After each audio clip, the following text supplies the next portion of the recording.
Hello students, good morning. Today I am going to teach you chapter 3, the movement of the earth. In this chapter, there was a time when the earth was considered to be the center of the universe and the sun and the other planets were thought to be moving around it. We now know that the sun is at the center of the solar system and all the planets including earth revolve around the sun in a definite path called the orbit. The earth also rotates on its axis continuously. We will now study in detail these two movements of the earth and their effects. जैसे कि बच्चों हम सब जानते हैं कि जब शुरुआती कुछ साल थे, प्राचीन समय था, तो सभी लोग इस चीज़ को बिलीव करते थे कि जो अर्थ है उसके और वो यूनिवर्स के सेंटर में और सूर्य और अदर प्लेनेट जो है वो उसके चक्कर काटते हैं.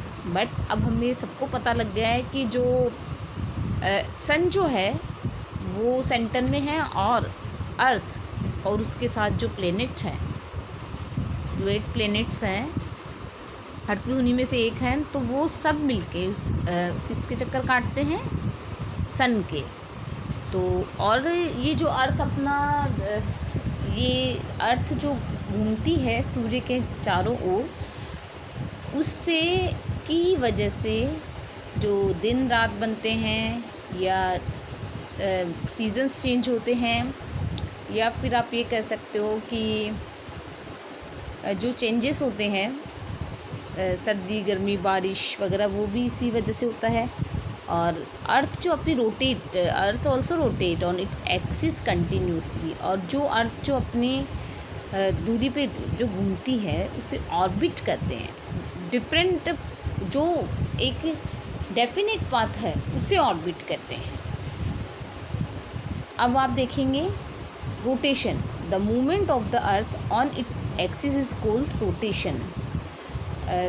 पृथ्वी का अपनी दूरी पे घूमना जो है वो रोटेशन कहलाता है. The earth rotate from west to east. Earth जो है वेस्ट से ईस्ट की तरफ रोटेट करती है. The earth axis is tilted at an angle 66.5 degree. The earth take about 24 hour और 1 day to complete 1 rotation. Earth जो है पूरा एक रोटेशन कंप्लीट कराने में 1 दिन या फिर आप कह सकते हो 24 आवर्स जो है वो लेती है. The effect of rotation. The rotation of the earth on it axis causes day and night. The side of the earth that faces the sun has day while the opposite side has night. As the earth rotates on its axis, the two sides of our planet face the sun and go away from it alternately. The tilt of the earth is always in the direction of the pole star. This tilt causes the day to be longer to summer and shorter in winter.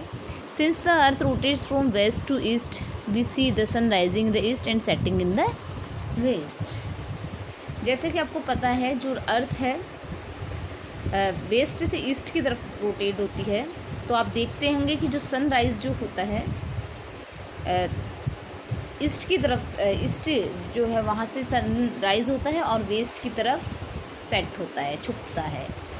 और ये आपको बताया था कि एक rotation जो complete होता है 24 आवर्स में, तो वो डे और नाइट चेंज होता है. उनकी वजह से ही आप देख सकते हैं, यू कैन सी, जहाँ सनलाइट डायरेक्टली पड़ रही है वहाँ डे है, और जो सेकंड पोर्शन है अर्थ का वहाँ पे रात हुई है.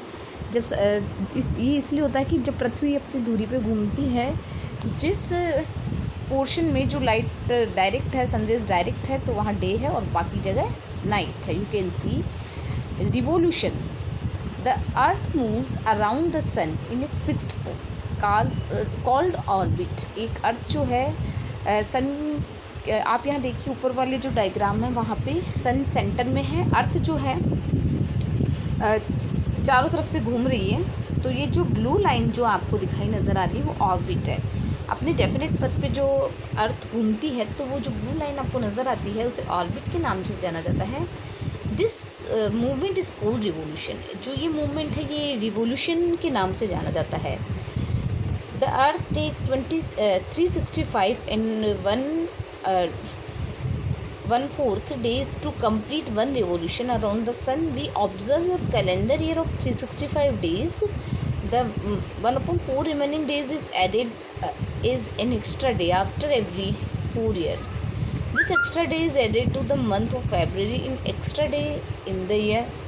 That year is known as the leap year and February has 29 days in that year.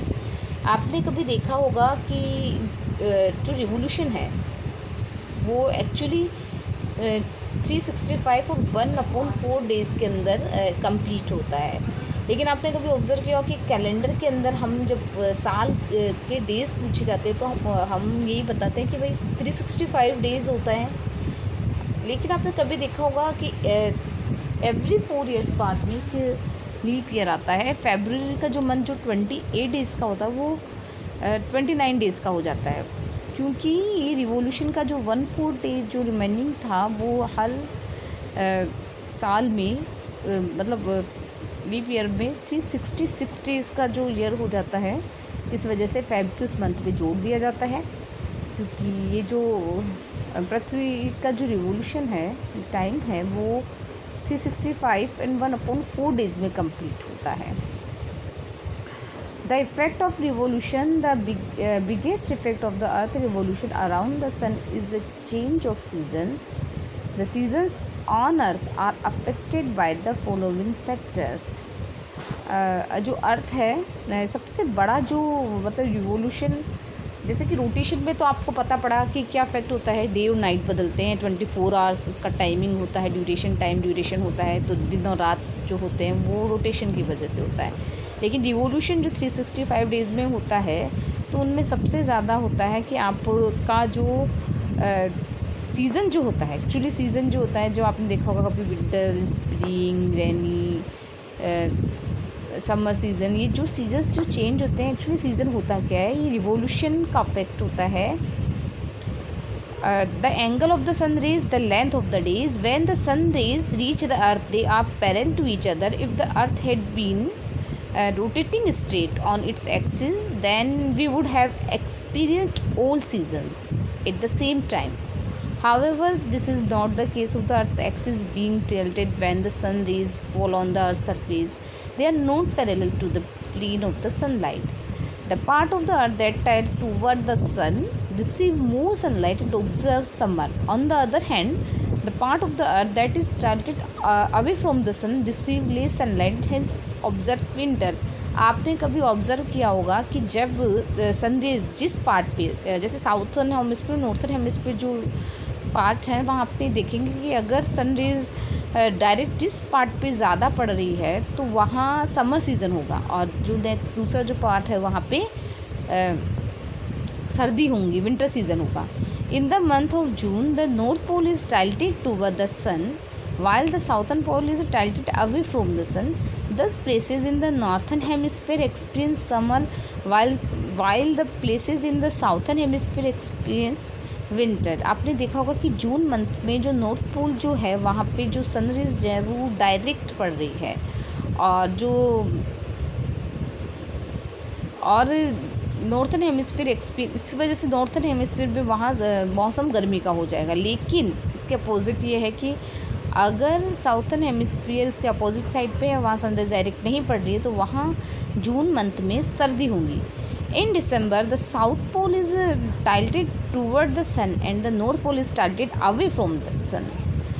10 places is southern hemisphere experience summer while places the northern hemisphere experience winter. अब आप देखिए दिसंबर का जो मंथ आता है वहाँ साउथर्न पोल पे सन एंड द नॉर्थर्न पोल टाइल्टेड, मतलब साउथर्न पोल पे सनरेज डायरेक्ट आ रही है और नॉर्थर्न पोल दूर पड़ जाता है, तो साउथर्न हेमिस्फीयर में गर्मी हो जाएगी, और जो इसकी जगह जो नॉर्थर्न हेमिस्फीयर है वहाँ पे ये दिसंबर का जो महीना होता है वो एक्चुअली में सर्दी का महीना होता है। तो बच्चों आपको ये जो चैप्टर है आज हम इतना ही करवाएंगे, बिकॉज ऑफ आप इसे अच्छे से सुनिए, देखिए और ये रोटेशन मैंने आपको समझा दिया है कि रोटेशन 24 हावर्स जो टाइम होता है ये इसका टाइम पीरियड होता है, और इसका अफेक्ट ये होता है कि डे और नाइट चेंज करता है। और रिवोल्यूशन जो है वो 365 1/4 डेज में कंप्लीट होता है, और इसी की बदौलत जो सीजन्स जो चेंज होते हैं वो होता है। और पृथ्वी एक हमारे 8 प्लैनेट्स में से एक है जो सन के चारों ओर अपनी दूरी पे घूमती है, लेकिन हमें ये महसूस नहीं होता है। लेकिन एक्चुअल यही होता है कि सन के चारों ओर हमारी पृथ्वी घूमती है, और इसलिए आपको इस चैप्टर को रीडिंग ढंग से करनी है, इसे समझना है, वीडियो सुनना है। और thanks for watching this video. Good bye.